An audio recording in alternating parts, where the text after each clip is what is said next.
बिस्मिल्लाहिर्रहमानिर्रहीम।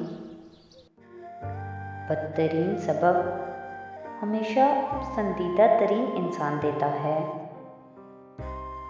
तुम्हारे बाद क्या रखना अन्ना से वास्ता कोई, तुम अपने साथ मेरा उम्र भर का मान ले जाना। अब वो मुझे नहीं कहता कि लौट कर आ, अब वो किसी और की बाहों में सुकून पाता है।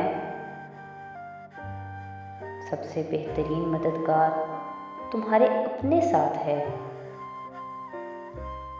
जब तुम अपनी मुश्किलात का हल तलाश ना कर सको तो अपने दोनों हाथों को रब के आगे उठाओ और दुआ करो।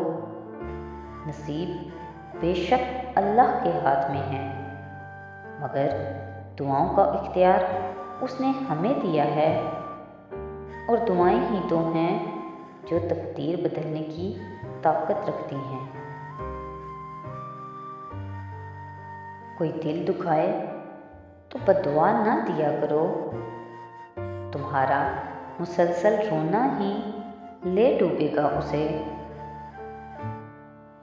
और उसने मुझे तब छोड़ा जब उसे यकीन हो गया था कि ये मेरे अलावा अब किसी और को नहीं चाहेगी। मज़ीद ऐसी वीडियोज़ के लिए हमारे चैनल को सब्सक्राइब करें। बहुत शुक्रिया।